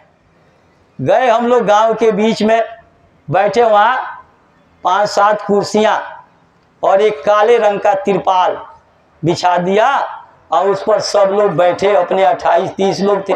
गांव के लोग भी काफी आए। प्रधान हमारे पीछे जैसे एक कुर्सी लगी हुई है, इसी तरह गांव के प्रधान कहने लगे मुझे तो जाना था ब्लॉक में, लेकिन मैंने कहा आप लोग मेरे गांव में आए हो तो आज आप लोगों की सुन लेते हैं और कल चला जाऊंगा ब्लॉक में, ब्लॉक का काम करवा लूंगा। तो बैठ करके सुनने लगे। थोड़े देर के बाद कुर्सी छोड़ के इंदर सिंह मास्टर थे हम लोगों के साथ, चौहान साहब थे और कई लोग थे, मुझे नाम नहीं किसका किसका, बहुत लोग उसमें थे। उन लोगों से पूछना, वो प्रधान जो है कुर्सी छोड़ के जाके और जमीन पर बैठ गया, प्रधान गांव का जमीन पर बैठ गया, जो पन्नी काले रंग की पन्नी बिछी थी उस पर। तो आप लोग जो है इस चीज को, जिसके अंदर देखो महात्मा बदलाव चाहते हैं, अच्छा समय लाना चाहते हैं, लेकिन जिनके संस्कार होंगे, पूर्व जन्म के पाप से हरि चर्चा न सुहाए, जैसे ज्वर के बेग से भोजन की रुचि जाए। सब लोगों के समझ में महात्मा की बात नहीं आएगी, जिनके संस्कार अच्छे होंगे उन्हीं के समझ में बात आएगी। इसलिए आप लोगों को ये अनमोल मानव तन मिला है। गुरु महाराज के वचनों से अपने क्रियाकलाप का रोज मिलान करो, रोज मिलान करो कि गुरु महाराज ने क्या कहा, महाराज जी क्या समझा रहे हैं और हम क्या कर रहे हैं, हम गुरु महाराज के वचनों का कितना % पालन कर रहे हैं, और हम नहीं पालन करेंगे तो क्या गुरु हमारे ऊपर प्रसन्न हो जाएंगे? देखो गुरु की दौलत लेने के लिए गुरु महाराज ने कितना परिश्रम किया। 4 साल की उम्र में माता जी ने कहा, बेटा मेहनत ईमानदारी से खेती दफ्तर दुकान का काम करना, और परमात्मा जीते जी मिलता है उसको प्राप्त करना। और 5 साल की उम्र से गुरु महाराज ने गुरु की खोज शुरू कर दी। उस समय ब्यास में भी नामदान सत्संग चल रहा था, आगरा में भी सत्संग और नामदान चल रहा था, लेकिन गुरु महाराज को जिस दौलत की जरूरत थी वो दोनों जगह में से कहीं नहीं था। इसलिए गुरु महाराज 44 साल तक पूरा गुरु को ढूंढा, 39 साल तक। 44 साल के उम्र में गुरु महाराज को दादा गुरु मिले, और किस तरह से गुरु महाराज ने भक्ति की, कितना कितना समय दिया, 18 घंटे गुरु महाराज ने भजन किया। संसार की कोई इच्छा नहीं। हम लोग माँ बाप के आदेशों को पैरों से कुचल देते हैं। जिस माँ बाप ने हमारे लिए टट्टी पेशाब साफ किया, 9 महीना माँ पेट में रखी, उस माँ के आदेश को पैरों से कुचल देते हैं। और गुरु महाराज ने अपने माँ के आदेश का अंतिम श्वास तक पालन किया। गुरु के वचनों का गुरु महाराज ने अंतिम श्वास तक पालन किया। और तमाम ऐसे सिखों के गुरुओं का इतिहास आता है। तीसरे गुरु अमरदास थे, सिखों के तीसरे गुरु अमरदास, और चौथे गुरु रामदास हुए। रामदास के बेटा की शादी अमरदास के बेटी से हुई थी। अमरदास के बेटी से रामदास के बेटा की शादी हुई थी। और वो जब रामदास के यहाँ गई तो जैसे हम लोग कपड़ा डाल के अपना ध्यान भजन सुमिरन करते हैं, उस तरह से वो भी काम अपना घर का करके और ध्यान भजन सुमिरन पर बैठ जाते। एक दिन जो है रामदास ने देखा तो कहा, अरे बच्ची तू क्या कर रही थी? बोले कि मैं आत्मा के लिए कुछ कर रही थी। बोले ये रास्ता तो अलग दिख रहा, ऐसा तो रास्ता हम लोगों ने देखा नहीं, हमारे बाप दादे ने किया नहीं, और तू कौन सा रास्ता अपना रही है? बोले कि ये हमारे गुरु महाराज ने बताया। बोले आपके गुरु कौन है? तो उसने अपने गुरु के लिए कहा मेरे पिताजी गुरु। बोले अच्छा, तो क्या तुम अपने पिता से, अपने गुरु से मुझे भी ये रास्ता दिलवा सकती हो? कहा कि दिलवा तो सकती हूँ, लेकिन पिताजी जब मेरी शादी हुई और विदाई हुई तो मेरे पिताजी ने कहा बेटा जब तक कोई लेने ना आए मायके से तब तक तुम अपने आप मत जाना, ये कंडीशन रख दिया। जैसे गुरु महाराज 2012 में 2007 के गुरु पूर्णिमा के बाद ये डॉक्टर एस कुमार को कह दिया कि जब तक मैं बच्चा तुमको बुलाऊं नहीं तब तक तुम आना मत। और उनको रांची ले जाकर के क्या क्या किया वो मैं उस कहानी की तरफ नहीं जाऊंगा, लेकिन गुरु महाराज ने उनको मना किया था। और तमाम एक इस तरह के जो है कहे गए बात कि आप ये कहना सरकार मैं दिल्ली एम्स में मेरी बेटी पढ़ती है और मैं वहाँ आया था तो मैंने सोचा हजूर का दर्शन। बोले नहीं, गुरु महाराज ने मुझे मना किया, मैं नहीं आऊँगा। तब गुरु महाराज को 20 लोग मिल करके रांची लेके गए थे। मैं उस मुद्दे पर बात नहीं करूंगा, मैं इशारा किया बिल्कुल उसी तरह से। जब गुरु महाराज, जब महात्मा जी ने कहा रे बच्ची तुझे अपने आप नहीं जाना, मैं तुझे लेके चलूंगा, मैं तुझे लेके चलूंगा गुरु के पास और अपने आप तुझे नहीं जाना। उन्होंने कहा कि ठीक है, अरे उधर धूप है तो इधर छाए में जगह है, आ जाओ लोग। तो अब वो जो है ले करके ससुर और बहू दोनों गए। वहां गए तो बहू को भेज दिया। रामदास ने अपनी बहू को भेज दिया अंदर। तो अमरदास देखे, बोले बेटा कैसे आई? तो ये तो मना किया था। तो उसने कहा मैं आई नहीं हूं, मैं ले आई गई हूं, मुझे कोई लेके आया है, मैं अपने आप नहीं आई हूं, मैं आपके वचन का पूरा पालन किया है मैंने अब तक, मैं अपने आप नहीं आई हूं, मुझे कोई लेके आया है। तो अंतर्यामी। उन्होंने कहा रे जो लाया है उसको तो लेके आ। तो जाओ, वो आए रामदास, तो उनको नामदान दे दिया बुढ़ापे में। अब बेटा की शादी हो गई तो समझ लीजिए उम्र कितनी होगी। बुढ़ापे में आए और बुढ़ापे में आए और ऐसी भक्ति, ऐसी सेवा, ऐसा गुरु के आदेश का पालन किया। हर साल बैसाखी पर अपनी एक पगड़ी उतार करके और अपने समधी को देते थे। रामदास को, अमरदास तीसरे गुरु, चौथे गुरु को हर साल बैसाखी पर एक पगड़ी उतार के देते थे। वो सोचते थे कि इस पगड़ी को मैं कहाँ रखूं, मेरे गुरु की दी हुई धरोहर है, मैं जमीन पर नहीं रखूंगा, मेरे गुरु के दौलत का अपमान हो जाएगा। वो एक के ऊपर एक अपनी पगड़ी पहले से और उसके ऊपर से 11 पगड़ी, 12 पगड़ी बांध करके अंतिम समय तक रहे। 12 पगड़ी बांध के रहते थे। ये गुरु महाराज की दौलत को मैं नीचे जमीन पर कैसे रखूं? 12 पगड़ी उन्होंने रखा। जुएं पड़ गए सिर पर से, नहाए नहीं 11 साल तक। जुएं पड़ गए, उन जुओं को उठा करके और बाल के अंदर रखते थे। हम लोग स्वार्थ में आकर के कहते हैं चलो ये होटल में पता नहीं रिफाइंड का तेल होगा, कौन डालडा तोड़ी है, जलेबी खा लेते हैं, गुलाब जामुन रसगुल्ले खा लेते हैं। कितना हम लोग गुरु महाराज के आदेश का पालन करते हैं। और जो नीचे जुएं चले जाते थे उनको उठा के कि आपका स्थान यहाँ है, यहाँ गई। अपने गुरु को प्रसन्न करने के लिए 11 साल तक सिर पर से स्नान नहीं किया, और हम लोग अपने गुरु को कितना प्यार करते हैं। वो जो गुरु महाराज की लिखी 7 किताबों का एक संग्रह था, उसमें लिखा था शीर्षक कि आप गुरु को कितना चाहते हो।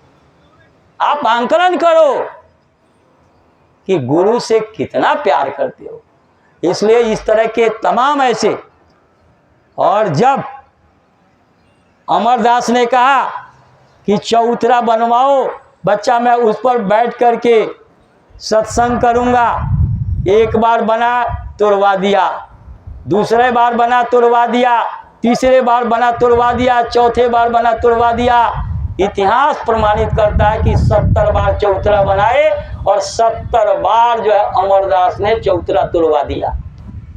और 2007 से गुरु महाराज के जाने तक लगभग 5 साल तक पूरी संगत में, देश के कोने कोने में डॉक्टर के मिश्रा ने ही समर्थ गुरु रामदास और अमरदास की कहानी सुनाई।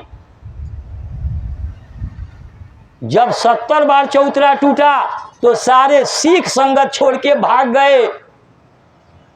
तो जब अमरदास आए, बोले रामदास सब सिख कहाँ गए? बोले हजूर अपने अपने ठिकाने पर चले गए। बोले तुम क्यों नहीं गए? तो मेरा ठिकाना तो हुजूर के चरणों के अलावा कहीं और है नहीं, मैं कहाँ जाऊं? बोले तू ही मेरा सिख कलेजे में लगा लिया, उनको उत्तराधिकारी बनाया।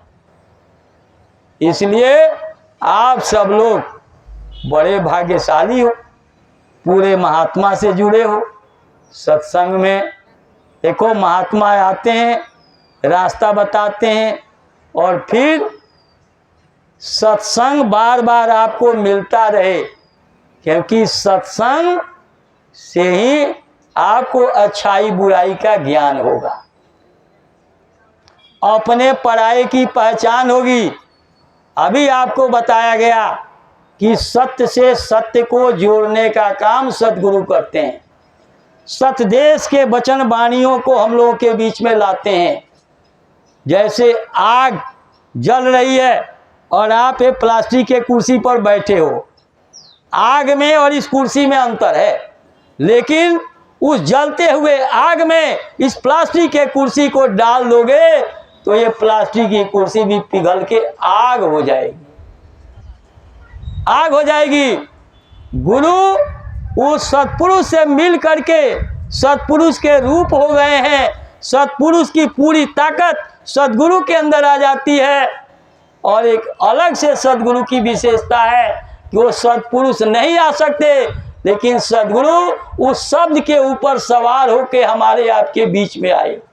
हमारे आपके तकलीफ ने उनको मजबूर किया, दुख में देखा तुमको जब वही दया उठी हम आए, तब वही हमारी तकलीफ ने सद्गुरु को मजबूर किया हमारे आपके बीच में आने के लिए।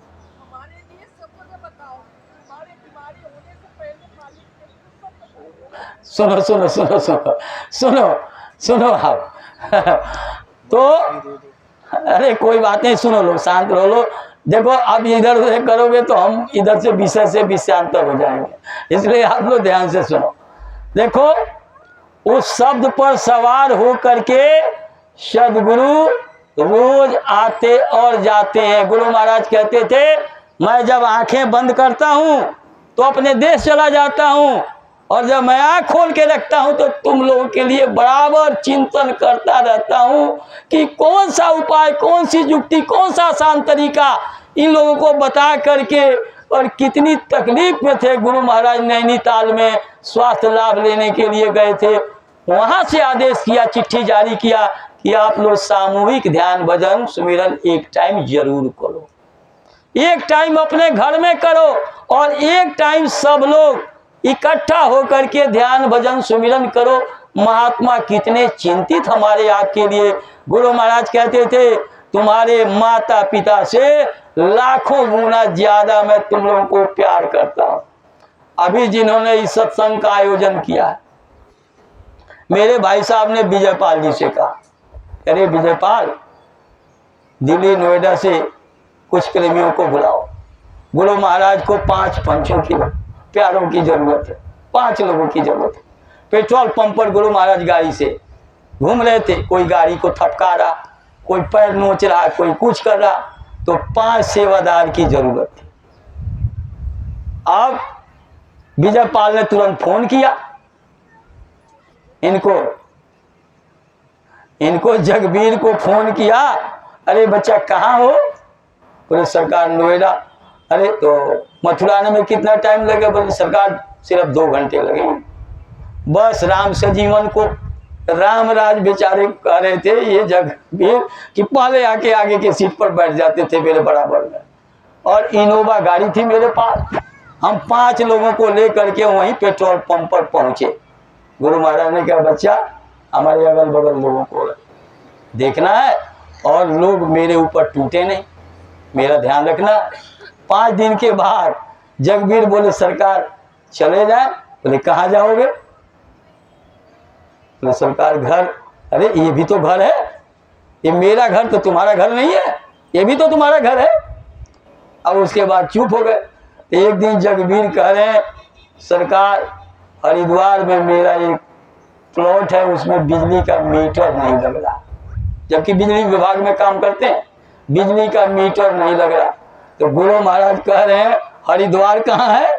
जैसे संसार का कोई ज्ञान ही नहीं गुरु महाराज को। और कह रहे हैं जगबीर से गुरु महाराज की, अरे बच्चा हरिद्वार कहाँ है? बोले सरकार हरिद्वार ये देहरादून के पास है। बोले अच्छा। बोले सरकार मीटर नहीं लग रहा।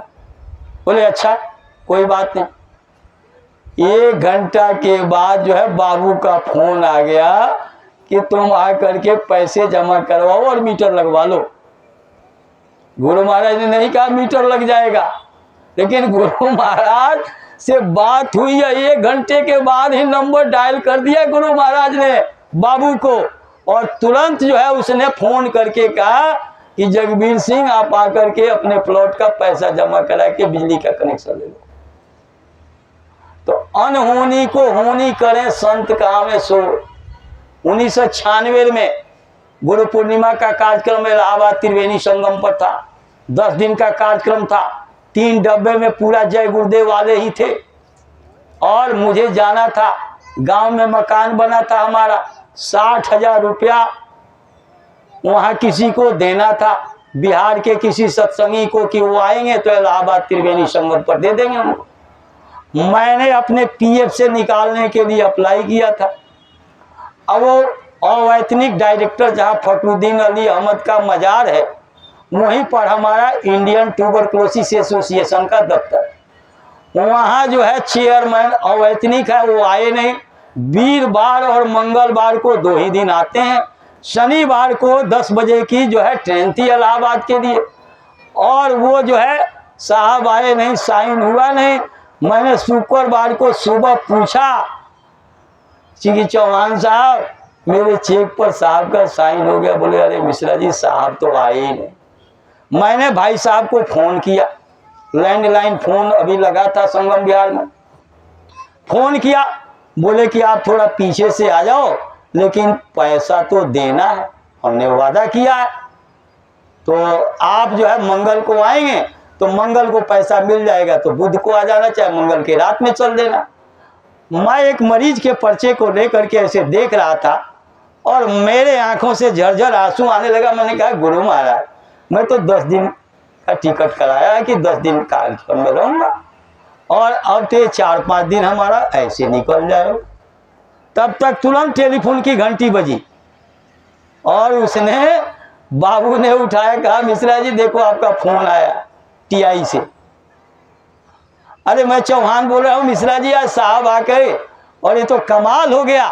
शुक्रवार को साहब कैसे आ गए और आपके चेक पर साइन हो गया, आप आके चेक ले जाइए।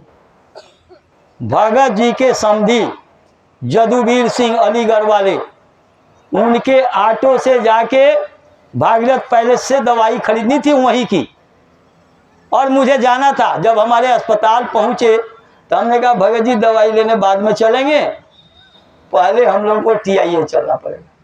बोले अच्छा। गए, चेक लेके आए, अकाउंटेंट से मिले। हमने कहा कल मुझे पैसा चाहिए, बोला बैंक ऑफ इंडिया में आपका अकाउंट है? हमने कहा। बोले कल मिल जाएगा, चेक आप छोड़ के जाओ, कल आना सवेरे, पैसा आपको मिल जाएगा। 60,000 रुपये का पेमेंट मिल गया और सबके साथ ये सब हम लोगों के सामने घटना घटी है। मेरे भाई साहब को गुरु महाराज ने कलकत्ता में, जब मैं कितने बार बताया हूँ, मंदाकिनी नदी में वहाँ जो है डूबे थे, तो वहाँ गुरु महाराज सामने आए और गुरु महाराज ने बचाया। तो महात्मा देखो, गुरु महाराज से काम लेना था तो दादा गुरु पनवारी का रूप धारण करके कश्मीर के पहाड़ी पर चले गए और गुरु महाराज को बचाया। आपसे जब काम लेना होगा तो गुरु महाराज आपकी रक्षा करेंगे। तमाम ऐसे उदाहरण हैं, इसलिए आप सब लोग बराबर सत्संग में आते जाते रहो। अभी भंडारे में देरी है क्या? चले, अभी चलता रहे सत्संग। चलो कोई बात नहीं, अच्छा ठीक है। तो सब मिला करके ये समझो आप लोग कि जिस काम के लिए हम लोग इस दुनिया में आए हैं ना, अपना लक्ष्य जो है वही रखो, अपना वही निशाना रखो। लोगों ने राजपाट को लात मार दिया, राजपाट को। मीराबाई कहाँ राजमहलों में रहती थी, लेकिन वो दौलत इस धरती पर झोपड़ी में रहने वाले और मोची का काम करने वाले रैदास जी के अलावा इस धरती पर किसी के पास नहीं थी दौलत। राजपाट को त्याग करके और वो चले गए, मीराबाई चली गई और जा करके बनारस में, उस टाइम बहुत पढ़े लिखे विद्वान थे। शंकर जी का मंदिर, जहाँ शंकर जी पैदा हुए थे, सतयुग में शंकर जी काशी में ही पैदा हुए थे, इसलिए काशी नगरी को शंकर के त्रिशूल पर माना गया है। हरिश्चंद्र जो है अपने आप को बेचने के लिए काशी गए थे अयोध्या से, और उन्होंने देखो, उनको हम लोगों के तरह आत्म कल्याणकारी गुरु नहीं मिले थे। विश्वामित्र आत्म कल्याणकारी गुरु नहीं थे, लेकिन विश्वामित्र को उन्होंने सपने में चाबी दे दी, तो तमाम मंत्री संतरी के कहने के बावजूद भी अपने प्रतिज्ञा को नहीं बदला। क्यों? क्योंकि उनके खानदान की ये शर्त थी कि रघुकुल रीत सदा चली आई, प्राण जाई पर वचन न जाई। और हम लोग मथुरा में वादा करते हैं, गुरु महाराज हर साल नए साल पर 1 जनवरी को कहते थे, बच्चों आज तुम लोग संकल्प लो कि मैं अपनी एक बुराई छोड़ूंगा और भजन में ज़्यादा से ज़्यादा समय दूंगा। लेकिन हम लोग कितना उसका पालन करते थे। गुरु महाराज ने कितना कुर्बानी के बाद, कितना बलिदान के बाद, और किस तरह से अपने मन को समझा करके उस दौलत को प्राप्त किया। और हम लोग सोचते हैं कि दुनिया को समेटे रहें, गाल भी फुला लें और हंस भी लें, ये दोनों काम एक साथ संभव है? नहीं संभव। गाल भी फुला लो, हंस भी लो, दोनों काम जब तक संसार की चाह रहेगी, एक चीज को आप पकड़े हुए हो, जब तक उसको छोड़ोगे नहीं तब तक दूसरा चीज आपको नहीं मिलेगा। देखो महापुरुषों ने लिखा, भाग बड़े हम सतगुरु पाए, मन की दुविधा दूर नसाई, बाहर ढूंढत फिरा मैं जिसको, सो वस्तु घट भीतर पाई। सकल जीव जीवन के माही, ये बरगद का पेड़ है, एक इसके बीज से कितने पेड़ उग सकते हैं। एक आम की गुठली से कितने आम के मीठे फल आपको मिल सकते हैं। एक गेहूं के दाना से कितने गेहूं पैदा कर सकते हैं आप। सकल जीव जीवन के माही, एक गुरु ने 20 करोड़ लोगों को बदल दिया, जगा दिया, 20 करोड़ लोगों का खान पान सब बदल दिया, और भजन का रास्ता 20 करोड़ लोगों को दे दिया। मुसलमानों को गुरु महाराज ने शाकाहारी बना दिया। तो सकल जीव जीवन के माही पूर्ण ब्रह्म ज्योति दर्शाई। और ये 184 की त्रास जो है मिटाने का काम गुरु ने किया। इसलिए उन्होंने कहा कि गुरु महिमा हरि से अधिकाई। गुरु की महिमा जो है उस सत्पुरुष से ज्यादा है। पंकज जी महाराज कहते हैं अनामी लोक से आगे भी अगर कोई लोक है तो उसका मालिक मेरा गुरु है। गुरु का महत्व क्यों बड़ा है सत्पुरुष से? क्योंकि जब सतलोक में वो हाजिर हो गया, सतलोक से आया है, तो सत्पुरुष की पूरी ताकत उसके अंदर आ गई, गुरु के अंदर। यहाँ आकर के कोयल के तरह गुरु ने आवाज लगाई और कौवे के घोंसले से आप लोगों को कोयल के गोल में बुलाया। सत्संग वचनों को सुना करके आपके अंदर भाव पैदा किया, आपके विचारों को बदला कि आप लोग परदेश में हो, सराय में हो, किराए के मकान में हो। आपको ये शरीर खाली करके जाना है। जाने से पहले अपने आत्मा का कल्याण करो और गुरु के वचनों को पकड़ के समझ करके गुरु के युक्ति और रास्ता को अपना करके हमने साधना की। हम अपने मन को इंद्रियों के घाट से हटा करके सूरत के घाट पर पहुंचाया। सूरत को शब्द के साथ जहां शब्दों की सीढ़ी गुरु ने लटका रखी है, वहां पर मन आत्मा दोनों एक साथ गए और वहां गुरु मिले और गुरु ने आपको आगे का सफर तय कराना शुरू किया। जब आप इस नाके पर स्वर्ग में गए तो 33 करोड़ देवता, 9 करोड़ दुर्गा, 10 करोड़ शंभु और विराट, ये सब स्वागत में आपके लिए हाथ जोड़े खड़े रहे। सबने हाथ जोड़ के स्वागत किया और सबने आपके भाग्य की सराहना की। सबने आपकी आरती उतारी और सबने आपके तरह तरह पटाखे और इसे जैसे आप दिवाली पर खुशी मनाते हो उस तरह से आप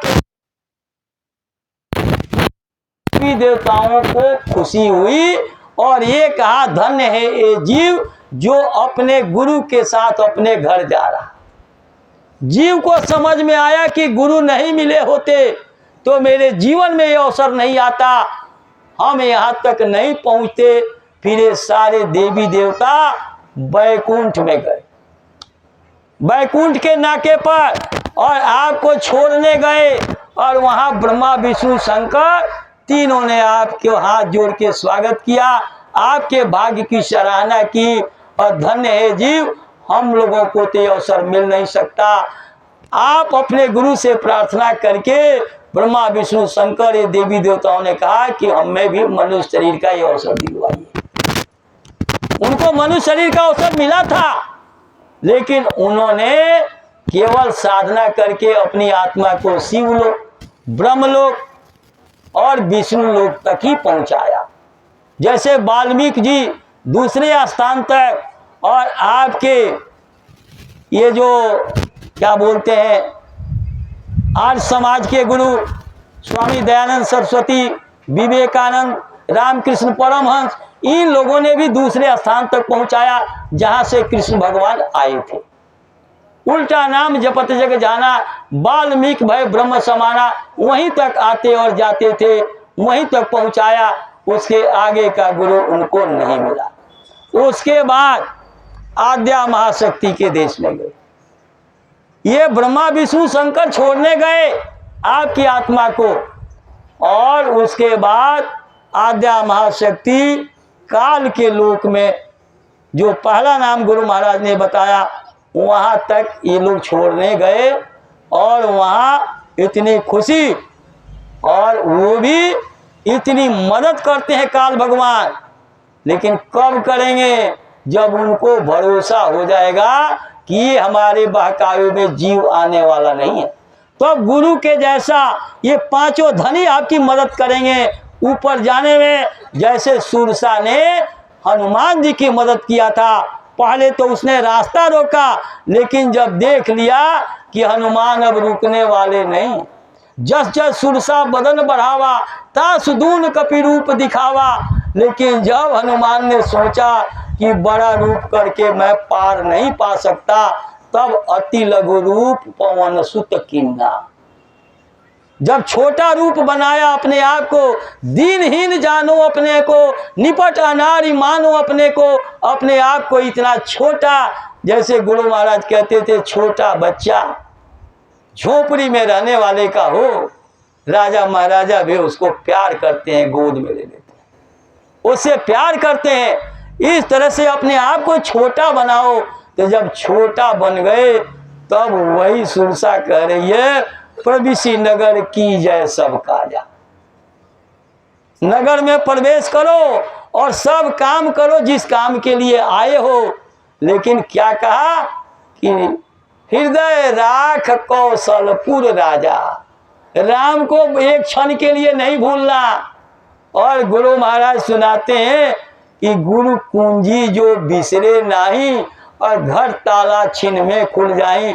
और हम सोचते हैं अरे 5 दिन का कार्यक्रम है, तो 30 नवंबर को भंडारा है, तो 30 नवंबर को शाम को पहुंच जाएंगे और 12 बजे के बाद पूजन शुरू होगा और प्रसाद मिला और तुरंत गए नहीं, तब तक आने की पहले प्लानिंग कर दी।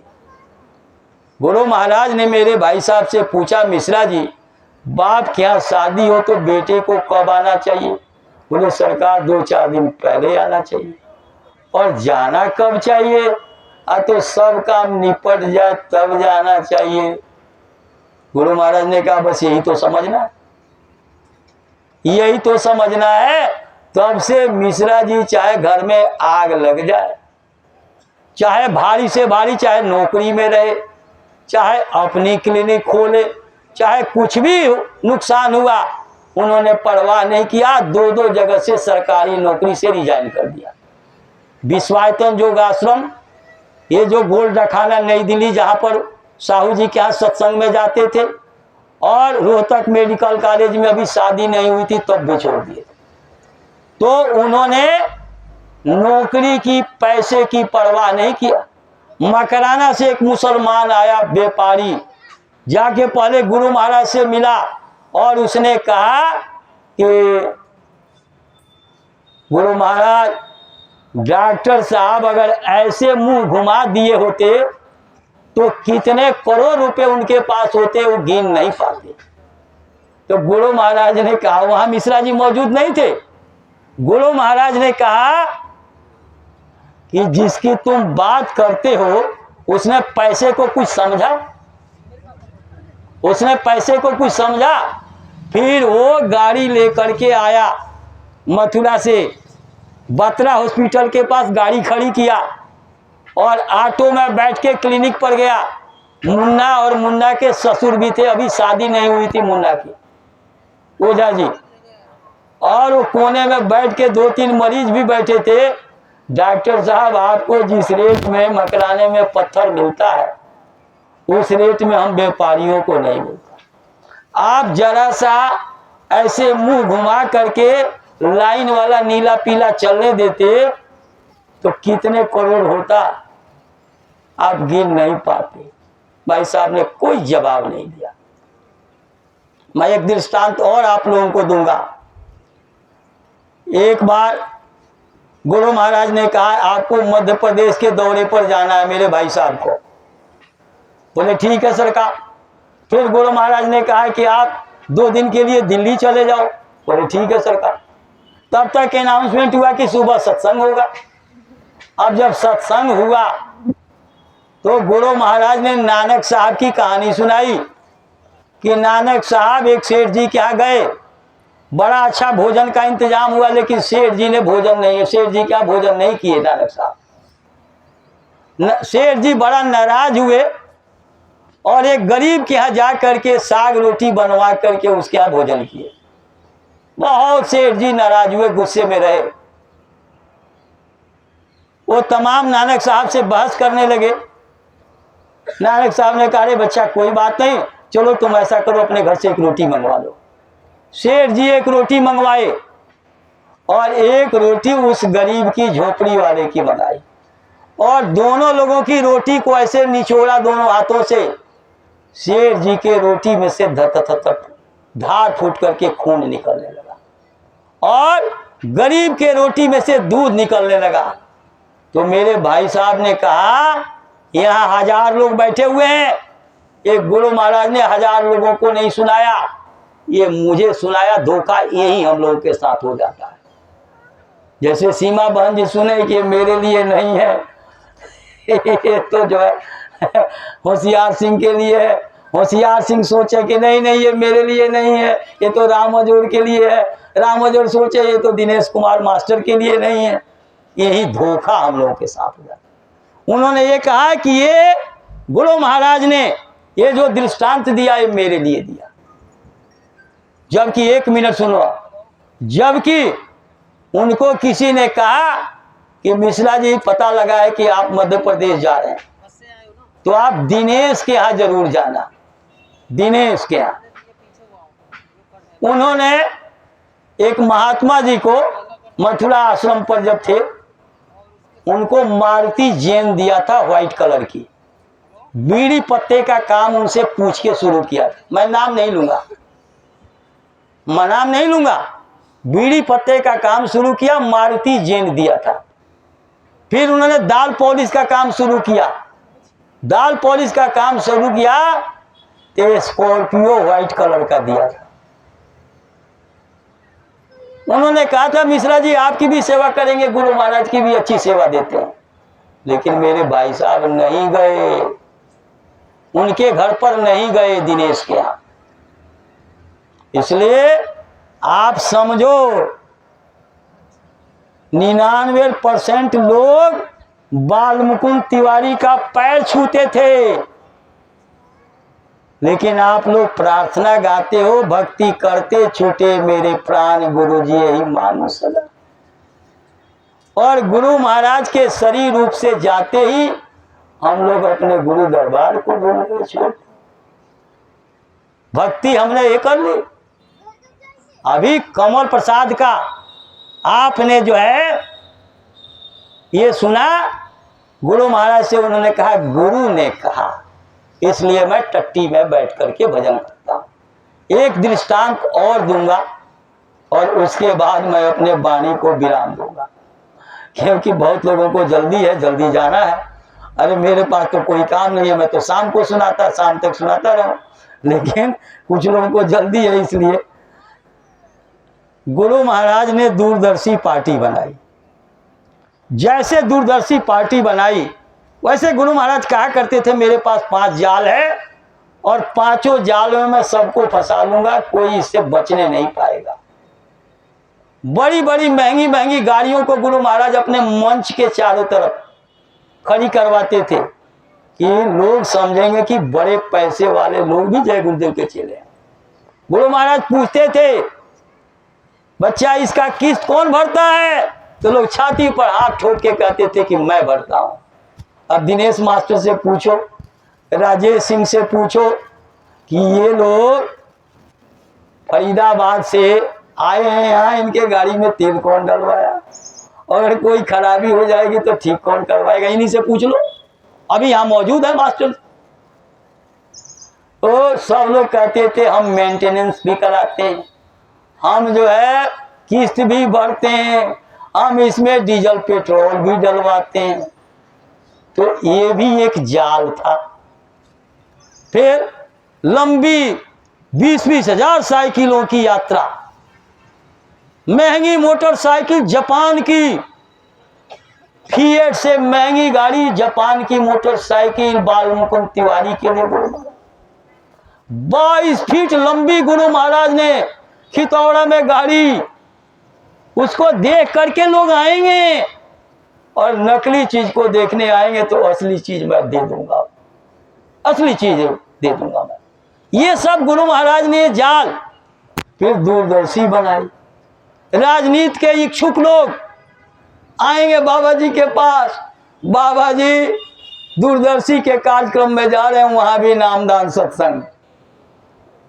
भूमि ज्योतिकों का संगठन, केसरगंज तहसील, देवलखा आपके जो है वहाँ गुरु महाराज ने 87 में उसकी नींव रखी और उसमें लंगोटी वालों का जहाँ तहाँ प्रदर्शन करवाते थे बाद में गुरु महाराज, और कहते थे किसानों का कर्जा कौन माफ करेगा, तो बोरी वाले टाट वाले कहते थे हम माफ करेंगे। अरे पार्लियामेंट में तुम गए नहीं, तुम कैसे माफ करोगे। गुरु महाराज ने कहा एक माला तुम इस बात का करो कि हम प्रशासन वही करेगा जो ब्याज हमारा माफ करेगा। अरे इसका ब्याज नहीं, ट्यूबवेल का, बैल का, बकरी का, ऊंट का नहीं, आपके कर्मों का ब्याज सहित कर्जा जो माफ करेगा और उसकी दया लेकर के हमको अपने आत्मा को साफ सुथरा करके अपने घर जाना। तो ये गुरु महाराज ये भी एक जाल था।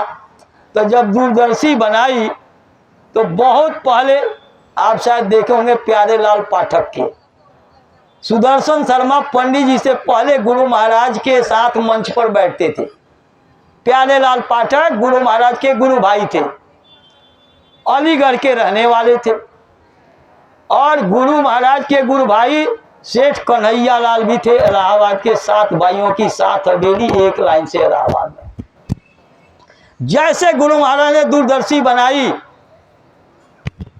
तो वो दोनों लोग राय करके कहने लगे बाबा जी तो राजनीतिक हो गए, अब हमारी आत्मा का कल्याण कैसे होगा, अब हम लोग ब्यास चले, ब्यास। अब वो चले गए मथुरा, तो पता लगा कि गुरु महाराज तो दिल्ली गए। जून का महीना था, वकील लाइन गुरु महाराज आए थे और गुरु महाराज वहीं लेटे हुए थे, पंखा कूलर चल रहा था और लेटे हुए थे गुरु महाराज। किसी ने कहा सरकार बाबा जी आ रहे हैं। गुरु महाराज को तो गुरु महाराज कहते थे, प्यारेलाल पाठक को पूरी संगत बाबा जी कहती थी। मैं बिल्कुल ठोस बात रखता हूं, इधर उधर की कोई बात नहीं। बाबा जी आ रहे हैं और उनके साथ प्यारेलाल पाठक के साथ जो है सेठ कन्हैया लाल जी भी आ रहे हैं।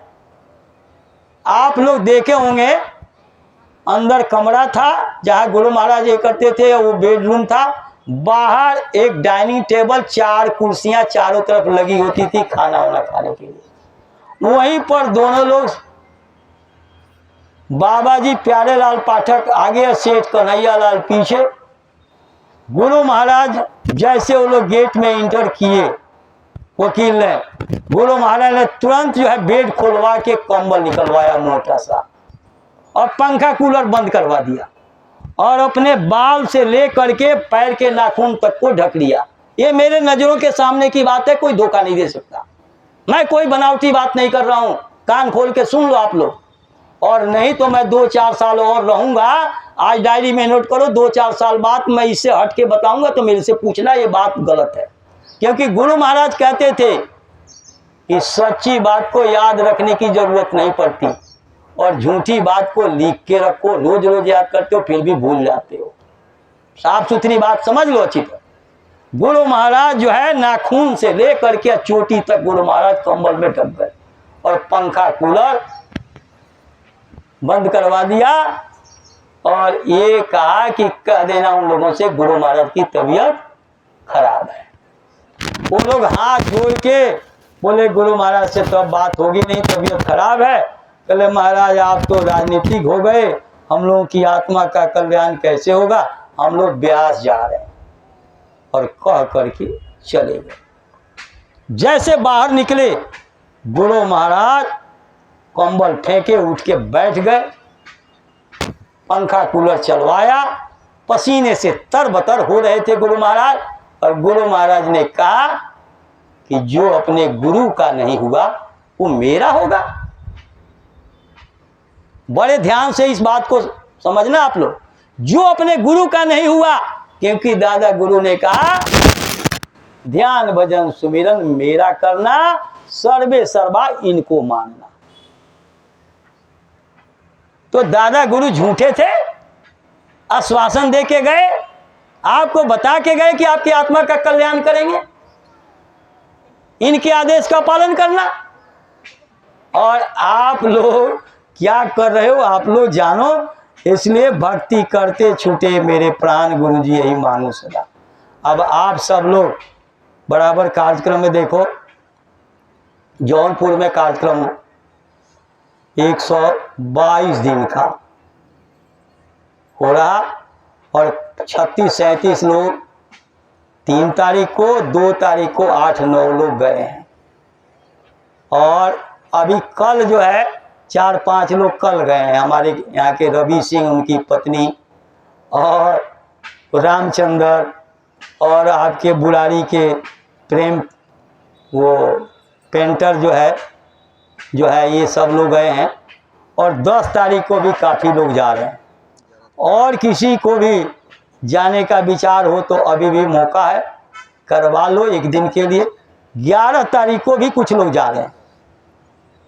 मैं तो 9 के तारीख को जाने के विचार में था, लेकिन 9 का कोई साथी नहीं मिला, इसलिए 7-5 लड़का, एक संतोष, गधा खैला के कोनो ना दोष, इसलिए हम जो है सोचे चलो भाई 10 तारीख को चलेंगे। तो हमने 10 तारीख का करवा लिया है। और उसमें देखो, धन दोगे तो धन शुद्ध होगा, और तन लगाओगे तो तन शुद्ध होगा। और महात्मा आपके धन को शुद्ध करना जानते हैं। गुरु बिन दान हराम है, ता पूछो वेद पुराण। 11 लाख से ऊपर का खर्चा है। बराबर विजयपाल जी यहाँ रहने वाले